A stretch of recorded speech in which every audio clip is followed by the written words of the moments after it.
ജബീന്ദ്ര സംഗീതം പെയ്തിറങ്ങിയ ബംഗാളിന്റെ മണ്ണിൽ നിന്നും മറ്റൊരു സംഗീത ശാഖ ബൗൾ. ബംഗാളിന്റെ സ്വന്തം ബൗൾ സംഗീതത്തെ നെഞ്ചിലേറ്റിയ ഒരു ഗായിക. ആസാമിൽ ജനിച്ച് ബംഗാളിൽ വളർന്ന് കേരളത്തിന്റെ മരുമകളായെത്തിയ ബൗൾ ഗായിക പാർവതി ബൗൾ.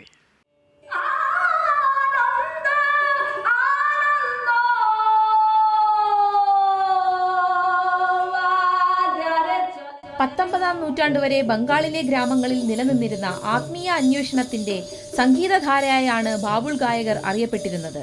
അതിനാൽ തന്നെ തന്റെ നാട്ടിലെ കലാപാരമ്പര്യത്തെ ചേർത്ത് പിടിക്കാൻ പാർവതി ബാവുൾ തയ്യാറായി. നമ്മുടെ ഒരു ആത്മീയ പാരമ്പര്യമുള്ള ഒരു സംഗീത ശാഖയാണ് ബൗൾ.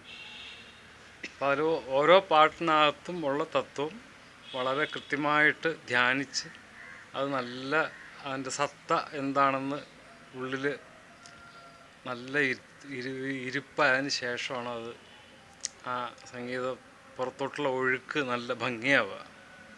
വർഷങ്ങൾക്ക് മുമ്പ് ഒരു ട്രെയിൻ യാത്രയിൽ കണ്ട അന്ധനായ ബാവുൾ ഗായകൻ ആലപിച്ച പ്രകാശത്തിന്റെയും ദർശനത്തിന്റെയും സംഗീതം പാർവതിക്ക് ശാന്തിനികേതനിലെ പഠനം ഉപേക്ഷിച്ച് ബാവുൾ സംഗീതത്തിലെത്താൻ പ്രചോദനമായി. Baul music is basically San in എല്ലാ ബംഗാളിത്തിലാണ് എഴുതിയിട്ടുണ്ട്.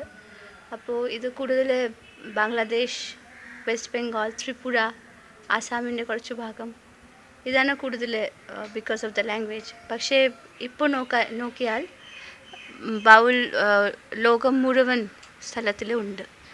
ശേഷമുള്ളത് ചരിത്രമാണ്.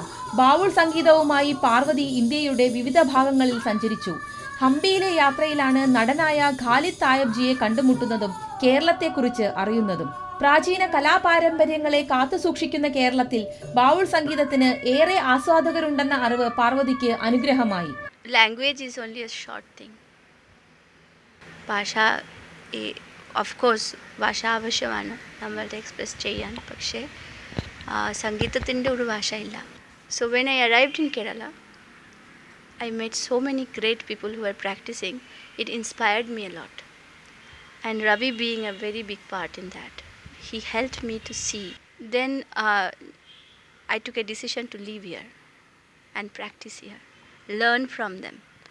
ഇരിങ്ങാലക്കുട സ്വദേശിയും ബാവുൾ സംഗീതത്തിന്റെ കടുത്ത ആസ്വാദകനുമായ രവി ഗോപാലൻ നായരെ കാണാൻ പാർവതി കേരളത്തിലേക്ക് തിരിച്ചു.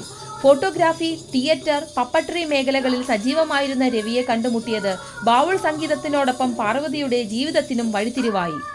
ബാവുൾ സംഗീതത്തിലൂടെ അന്തർദേശീയ സംഗീതോത്സവങ്ങളിൽ തന്റെ കാൽച്ചിരം പണിഞ്ഞ് ഏകതാര എന്ന ഒറ്റക്കമ്പി നാദവുമായി ആസ്വാദക മനസ്സുകളിലേക്ക് ഇറങ്ങിച്ചെല്ലുകയാണ് പാർവതി ബാവുൾ. News desk, Doordarshan.